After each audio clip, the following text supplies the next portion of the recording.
Hello, you beautiful people, and welcome back to Let's Play Call of Cthulhu, where we will go on, obviously. And first of all, I think, can we have another chat with those guys? Let us go now and learn the truth about what's happening. The other night's events are still confused in my head. Alright, we need to talk to Sanders, and I'd say enjoy the beautiful mood with the light coming through them windows. And we are allowed to leave. And chapters 6, Sanders' residence. Okay, I thought we would be chapter 7. Anyways, Pierce, Colton and Bradley decided to team up to solve the Sarah Hawkins case. They have a new trail to follow. Francis Sanders, an art collector and friend of the painter, who died right in front of Pierce. The detective goes to his house in order to speak to his widow about the Shambler that the unfortunate man mentioned before he died. What can I do for you, sir? Mrs. Sanders, I'm a private detective. We must talk about your husband and his ties to Sarah Hawkins. Can I come in? You may. However, before we go any further, please know that my husband died yesterday. That is precisely what brings me here. Well, well, look who's here.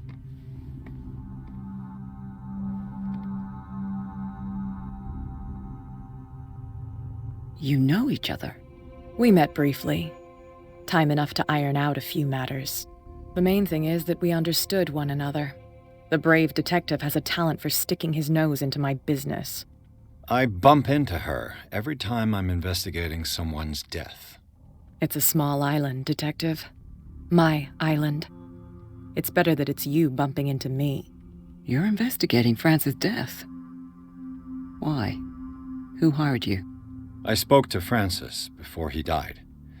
His story suggests a link to a case I'm working on. Well, since this business has got nothing to do with me, I'll be in your husband's office, Irene. We'll carry on later. Very well, Miss Baker.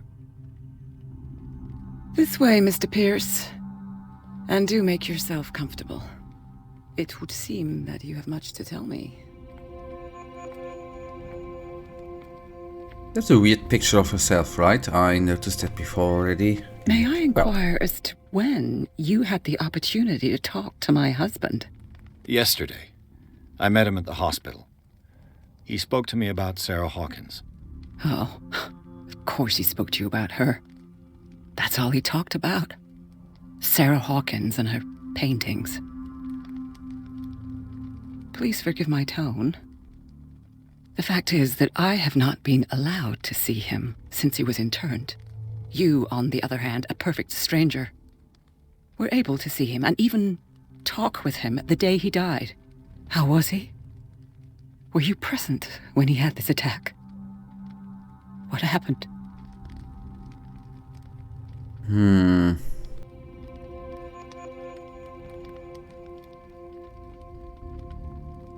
He started raving, screaming that a dimensional Shambler had found him.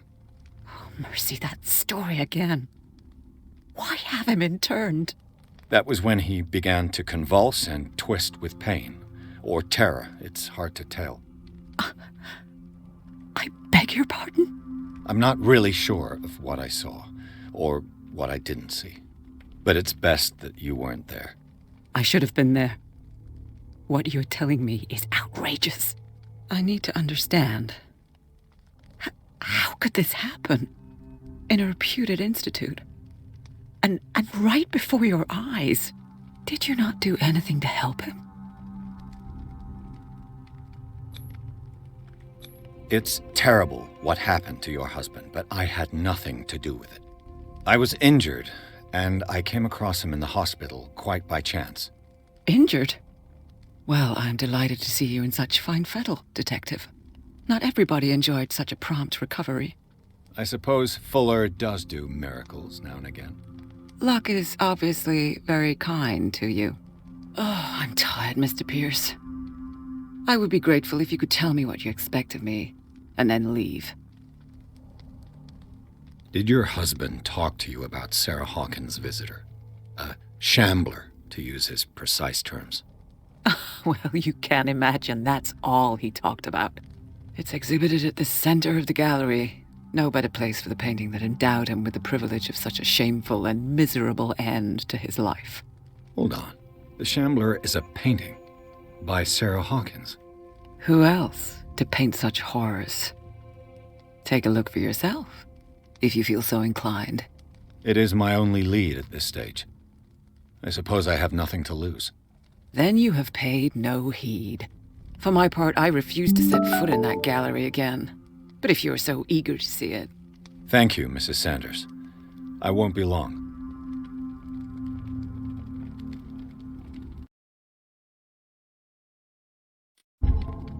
And I obviously perfectly understand her pain.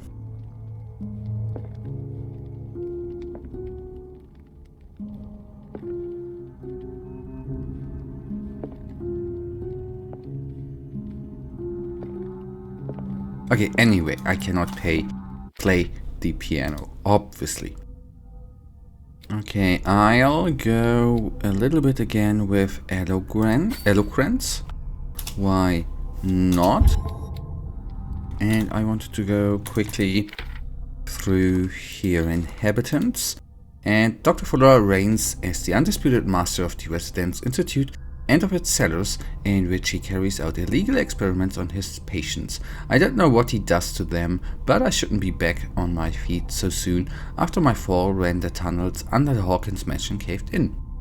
This man is dangerous, and I'd swear that he knows more about all this business than he's willing to tell. It's clear that she holds Sarah Hawkins responsible for the death of her husband, but what I don't understand about Cyanide Sanders is the mix of shadiness is something that I actually just watched a video about some YouTuber with live streams being accused of shadiness, which basically, anyways, it looks, and sensitivity. It looks like she had given up on her husband long before his horrid death in the cellars of the Riverside Institute. The day the Shambler came into the Sanders' lives. They must be close. Did she really care for him after all? Dear Madam, I acknowledge receipt of the letter in which you demand the body of your deceased husband. I'm sorry to inform you that I cannot agree to return his body to you.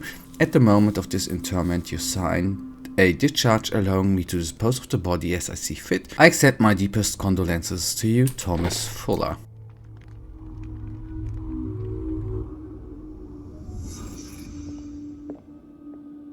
Okay, let's do our magic thing. So, to say.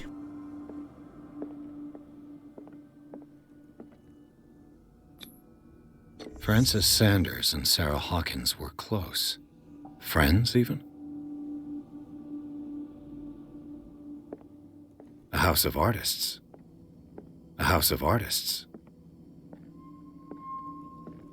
A house of artists. Okay, that's it. Sanders' accession register. He wrote beside the Shambler. Finally. What did Sarah Hawkins fear so much that she didn't want to sell the painting? That is a perfect question. He finally won. Was Sanders aware of his imminent doom? And he seems to have a lot of money, or had. He didn't want Sanders to have the painting. She must have felt devastated. Was she jealous of Sarah Hawkins?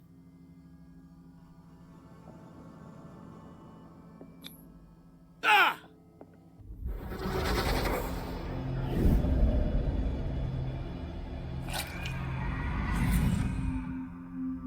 The Shambler. I need to see it. And that was the moment he pulled his eyes out. The second volume in the series covers everything from gas, gangrene to trench nephritis. In addition to a precise and detailed study, the book presents some avant-garde theories. The incredible complexity of this book reserves it for medical experts, which we definitely are not. I was just thinking there might be something more with the piano. but Let's wrong see I what was. this cylinder has to say once it's inserted in a phonograph. Okay, an audio recording that Francis Sanders left for his wife, Irene.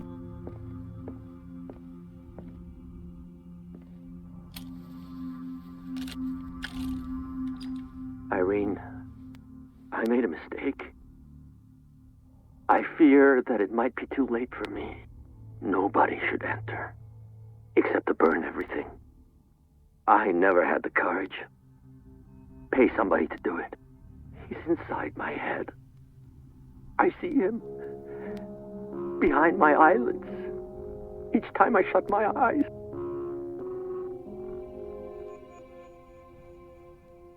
Oh boy. I can't take any more. I can't hold him back. Forgive me. That accursed gallery. Those accursed paintings. That accursed Sarah. She had nothing, well, I think nothing to do with it. And yeah, we will try to open up every door around, but I suppose for now all the doors which are closed won't be able to be opened up. And you got it right, I will try it anyways. Ah, that's okay, sorry, that's the entrance, but we weren't able to move here freely before, right? We were so to say in auto control.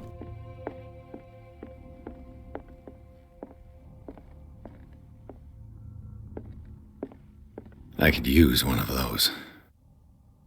We just scrubbed to Francis Sanders or to Irene, so sleeping pills are a thing. Strange. For months, Sarah Hawkins refused to part with her painting, to finally give it away for nothing. Dear Francis, I beg you to give up all hope of ever owning this accursed painting. If our friendship has any meaning for you, please spare me the weight of guilt. I cannot be the architect of your fall. I beg you, my dear friend, forget the Shambler, your friend Sarah Hawkins. So they indeed had a friendship. An old diary. This volume spends some time in Reverend Wickwood's community. His wife expresses her worries about the strange dreams that the congregations are having since their arrival on the island. Some members of the community, her husband included, began to speak of their vision as a messenger sent by God. She is scared that they will suffer the same fate as the lost tribe.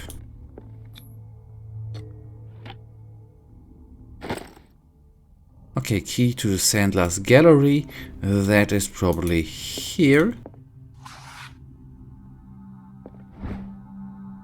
Is this the work of a student in book form? Although, I know, no question, although the observations are relevant, they lack the expertise of an experienced physician. However, the question asked allow us to imagine new ways of exploring human anatomy.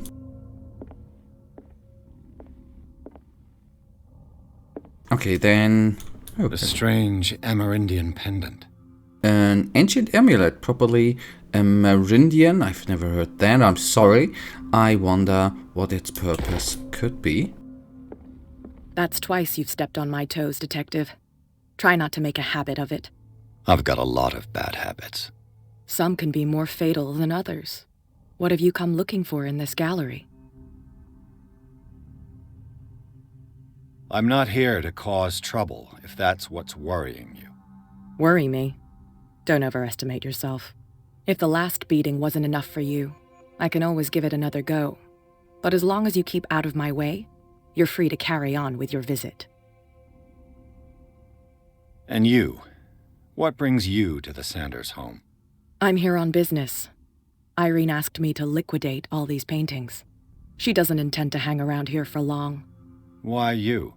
Believe it or not, there aren't many collectors on Darkwater. It needs someone with a network and a means of transport to the mainland.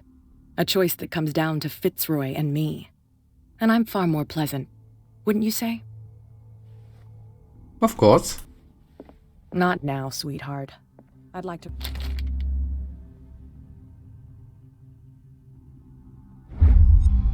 It's a kind of encyclopedia of monsters and unknown creatures. I'm being to believe that they exist.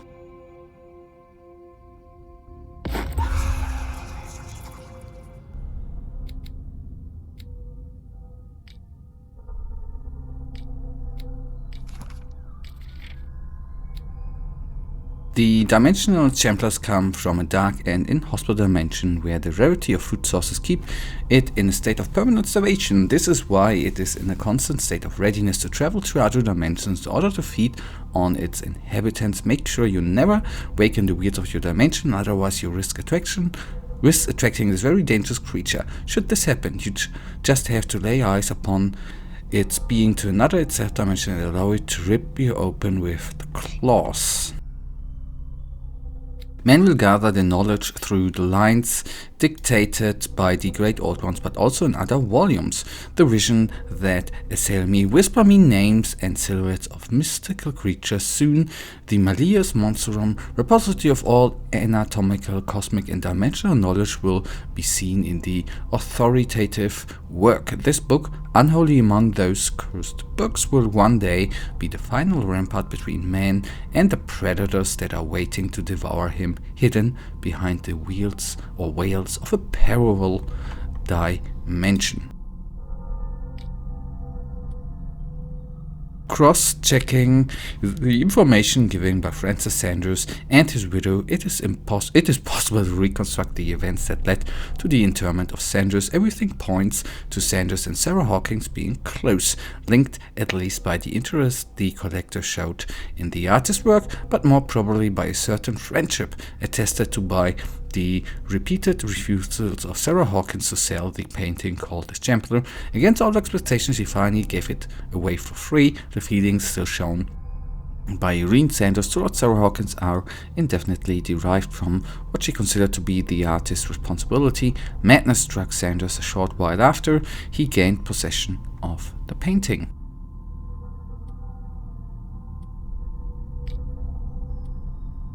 Recording.